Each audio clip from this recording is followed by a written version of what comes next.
Ratzinger é um grande professor de teologia e um guardião da fé cristã. É assim que o Papa polaco descreve o seu prefeito. Os dois complementam-se, é uma atração dos opostos. Desde o início que os observadores são unânimes neste ponto. Poucos cardeais terão acesso tão fácil ao Papa como Ratzinger. Ele tem pelo menos uma audiência privada por semana.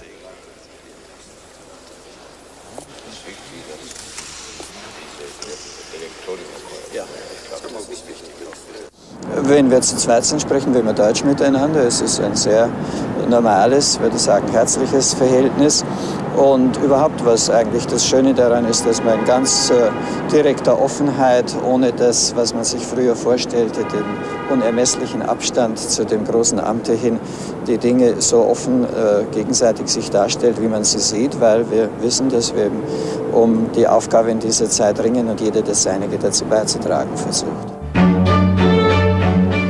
Durante 23 anos, Ratzinger e o Papa debateram ideias e prepararam decisões.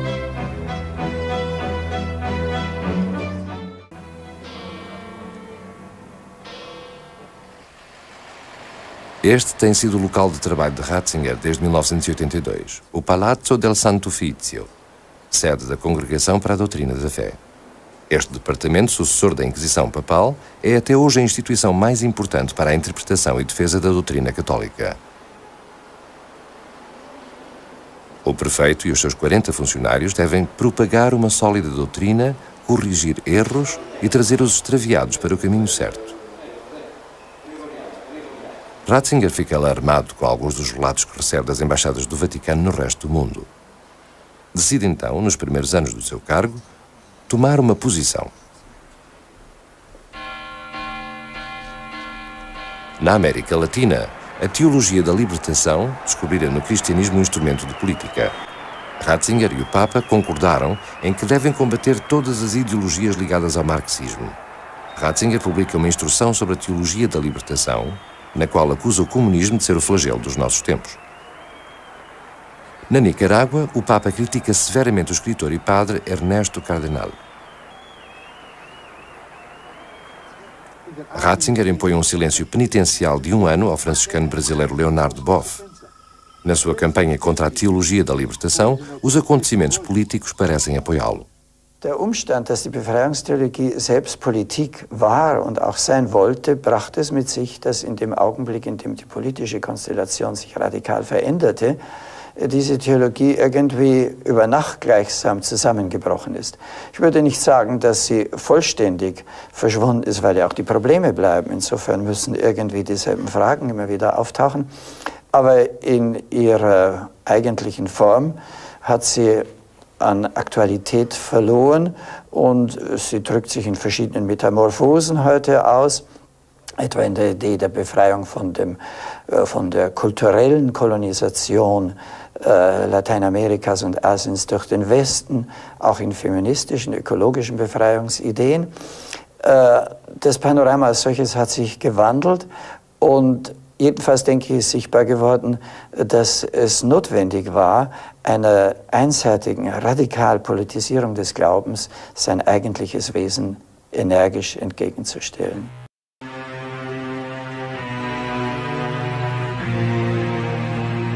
Deuxième chantier pour le pape Jean-Paul II, la lutte contre les idéaux communistes qui pour lui bénéficient d'une indulgence coupable en Occident. Le communisme, il en a connu les méthodes répressives dans son pays et il ne cessera de le combattre en cette période de guerre froide. Et d'abord en Amérique latine.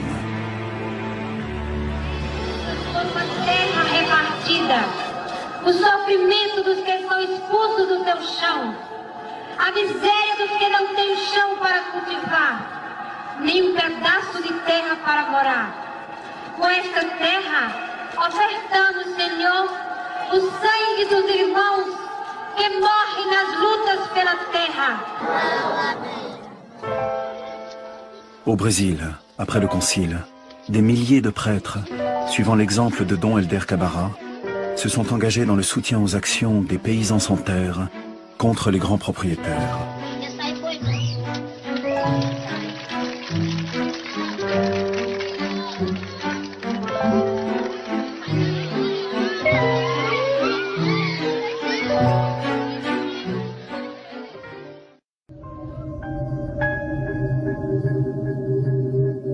voyage au Salvador, Jean-Paul II viendra s'incliner sur la tombe de l'évêque assassiné, mais il ne dira pas un mot.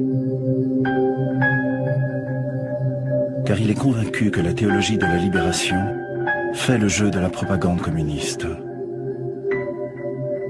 C'est le cardinal Ratzinger, l'homme qui va gouverner l'Église avec lui pendant 26 ans, qui en fera l'aveu.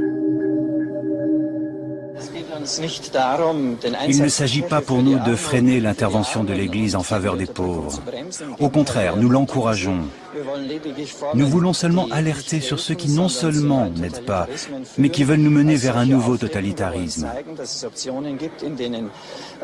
Nous voulons montrer que ces options où se mêlent la foi et une politique d'origine marxiste engendrent au final des privations de liberté.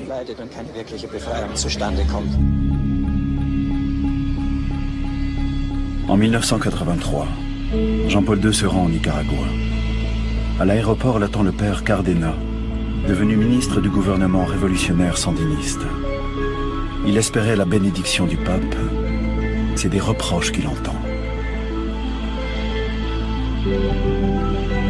Le soir, au cours de la messe, la foule mécontente refuse de l'écouter.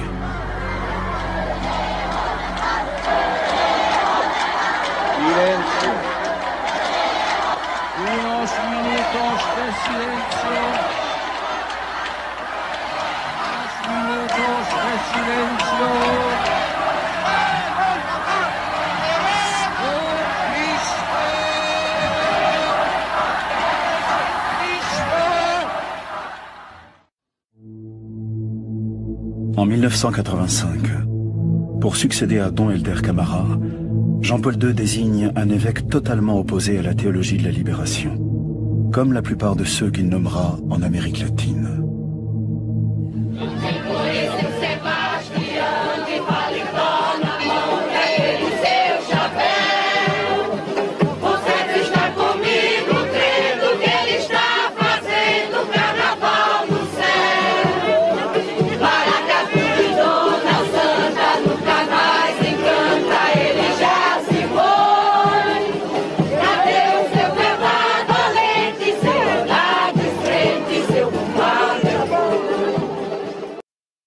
In Poland is living its own life, and I suppose that that is important for the church everywhere, to living its own life, to realize its own mission. The most important problem is that is atheism and Marxism, that is a anti-religious ideology and system.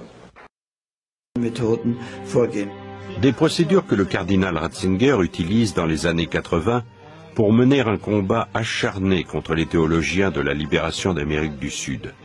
Ces derniers se tiennent aux côtés des communistes pour combattre la pauvreté et la misère. Ils prêchent pour une église du peuple, placent Jésus au coude à coude avec Karl Marx et n'ont pas peur de s'approprier le mot « lutte des classes ». Pour la Curie, c'est un problème existentiel. Presque la moitié des catholiques vivent en Amérique du Sud, et un schisme entraînerait la fin de l'Église universelle. Le cardinal Ratzinger condamne, dans plusieurs décrets, les idées de la théologie de la libération. En ce qui concerne la théologie de la libération, nous avons tranché et affirmé qu'elle faisait fausse route. En effet, cette politisation de la théologie menait à celle de l'Église. Je tenais et tiens toujours cette politisation de l'Église comme quelque chose d'inconciliable avec la foi. Selon cette théologie, un chrétien ne peut adhérer qu'à un seul parti. Il ne peut agir politiquement que dans une seule direction. En fait, le salut de la planète ne viendrait plus du Seigneur, mais d'un engagement politique. Il faut rectifier tout ça.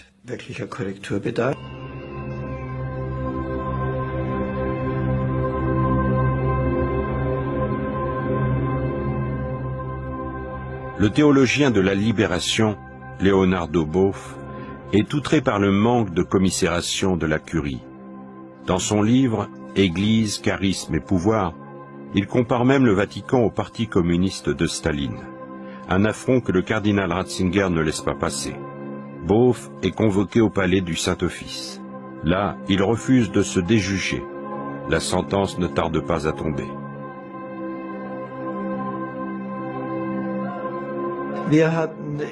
Nous avons exigé qu'il cesse de faire des conférences de par le monde pendant 1 an. Il avait le droit de continuer d'enseigner, ce qu'il n'a pas fait. Nous trouvions qu'il était trop bavard et que cela lui ferait du bien d'interrompre un peu son activité de conférencier compte tenu des questions que ces textes posaient. Il devait s'accorder une sorte de congé sabbatique pour réfléchir en profondeur à ce que nous lui reprochions. Ces profondes réflexions et les violentes altercations avec la Congrégation pour la doctrine de la foi amènent Léonard de Both, comme de nombreux autres théologiens de la Libération, au même résultat. Ils abandonnent leur ministère sacerdotal. En 1989, le monde communiste s'effondre, et avec lui l'espoir d'un ordre social plus juste, basé sur le modèle marxiste. Un renforcement inattendu des positions de la congrégation. La plupart des croyants se détournent de la solidarité envers les pauvres, telle que l'a prêché les théologiens de la Libération. Pour la congrégation, c'est une preuve du bien fondé de ces méthodes intransigeantes. Pourtant, les problèmes qui, dans les années 60, avaient provoqué l'entrée en lice des prêtres rebelles sont toujours d'actualité.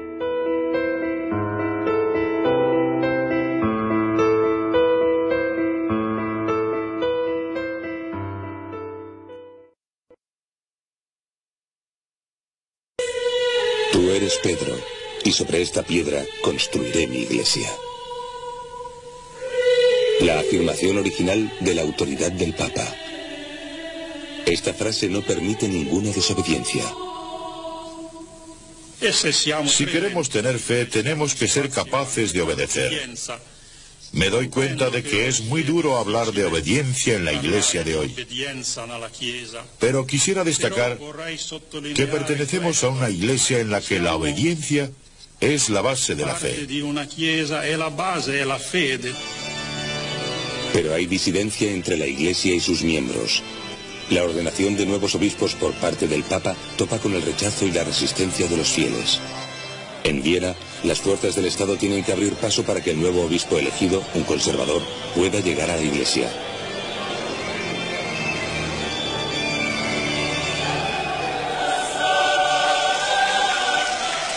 A Juan Pablo II no le afectan las protestas. Quiere hombres que piensen como él. Los obispos son nombrados por el Papa, no elegidos por la gente.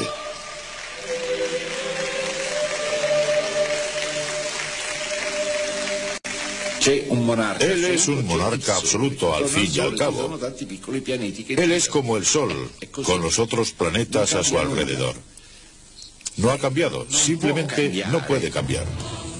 El Papa nombra a un alemán como guardián de la fe, el cardenal Ratzinger, que se encargará de preservar la pureza de la doctrina.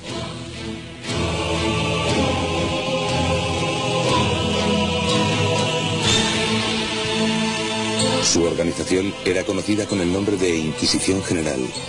Sus viejos archivos se encuentran en los sótanos del Vaticano. Incluso hoy, su objetivo es eliminar toda herejía.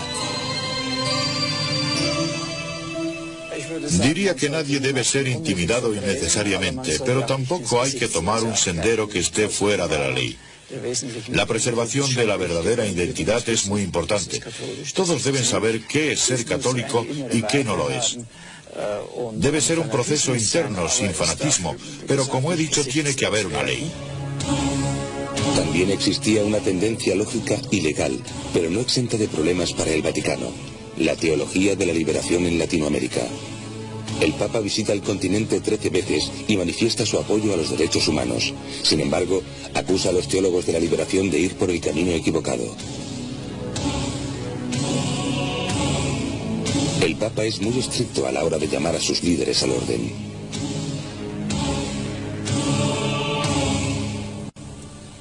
Fue ese Papa que me condenó. El Papa me sentenció al silencio. Me prohibió enseñar teología, viajar, tomar parte activa en la iglesia. Y la justificación para todo esto fue que la teología de la liberación estaba poniendo en peligro la esencia del Evangelio.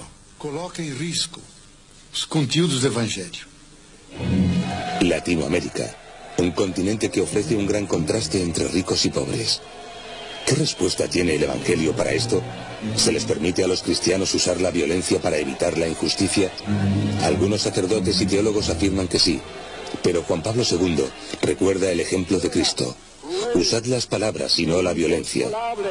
En Perú, el Papa dice amargamente, el crimen nunca puede ser un camino para la libertad.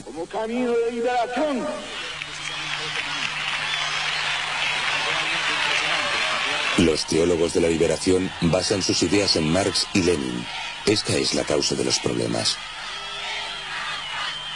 Yo creo que mucho de eso se debe naturalmente a la experiencia personal de Juan Pablo II, ¿no?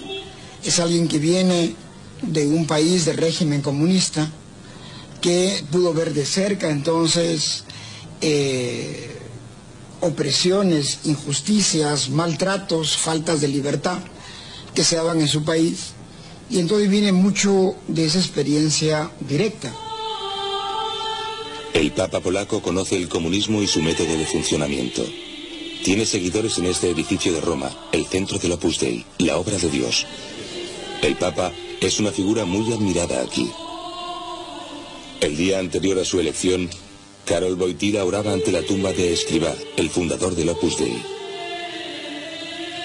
Los críticos lo consideran una orden secreta dentro de la Iglesia y le acusan de una excesiva lealtad al Papa.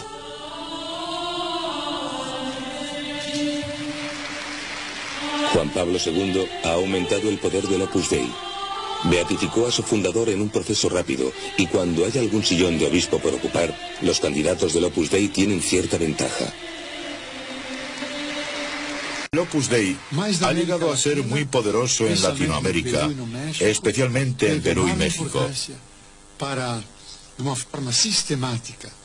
Esta gente también suele criticar la teología de la liberación.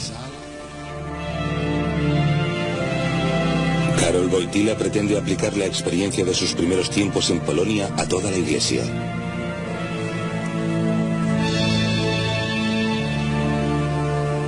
Cree que la Iglesia debe protegerse de todas las aberraciones de nuestro tiempo, sea cual sea su origen.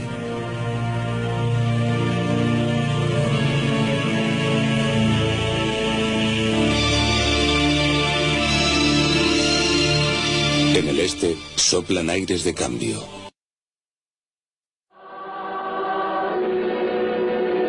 La teología de la liberación nació fundamentalmente en los países de Latinoamérica como Brasil, Perú o El Salvador, donde la causa del pobre y la situación de muerte injusta preocupa a todos aquellos teóricos de la teología que viven directamente estas situaciones.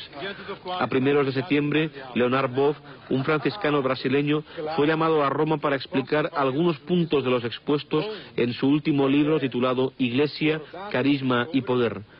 Tanto él como el peruano Gustavo Gutiérrez o el salvadoreño John Sobrino han visto sus escritos analizados con lupa por el cardenal alemán Joseph Ratzinger, prefecto de la Sagrada Congregación para la Doctrina de la Fe, antiguo Santo Oficio. Sobre la teología de la liberación, el Papa ha dicho que la Iglesia debe defender la causa del pobre, pero que para ello no es necesario ningún apoyo en la filosofía marxista.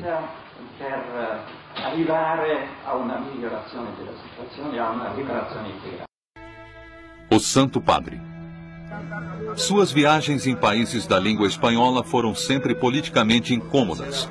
Em sua primeira viagem à América Latina, ele deixou os líderes da igreja atônitos, denunciando a liberação da teologia da libertação. A teologia da libertação mistura catolicismo com atividade marxista. Muitos na América Latina viram isso como uma forma de sair da pobreza e impotência. Mas para o Papa João Paulo isso foi contrário à missão espiritual da Igreja, e líderes que continuaram apoiando isso foram substituídos. O confronto mais direto entre o Papa e os líderes de esquerda foi em Nicarágua, em 1983. Na chegada, ele repreendeu um padre que havia se recusado a deixar o governo. Mas o pior atrito foi mais tarde. O altar para a missa estava cheio de imagens revolucionárias, mas um símbolo estava faltando de propósito. Não havia uma cruz. Manifestantes que aparentemente apoiavam o governo gritavam: "Queremos paz". Logo o Papa deu um basta. Silêncio, ele exigiu.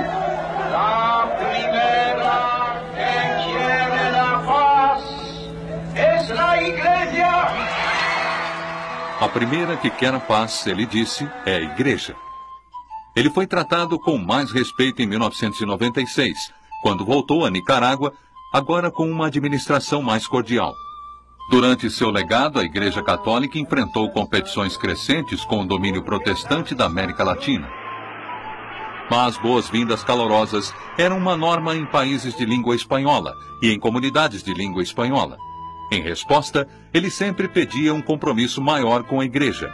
Foi isso que ele disse aos devotos de San Antonio, Texas. Me llena de gozo el saber que el número de los sacerdotes, religiosos y religiosas hispanos va en aumento, pero aún son necesarios mucho más. Jóvenes hispanos, ¿sentís la llamada de Cristo? Familias hispanas, ¿estáis dispuestos a entregar vuestros hijos al ministerio de la Iglesia? ¿Rogáis insistentemente al dueño de la mies que envíe operarios a su mies? Cristo necesita operarios que trabajen en la abundante mies de la comunidad hispana y en toda la Iglesia.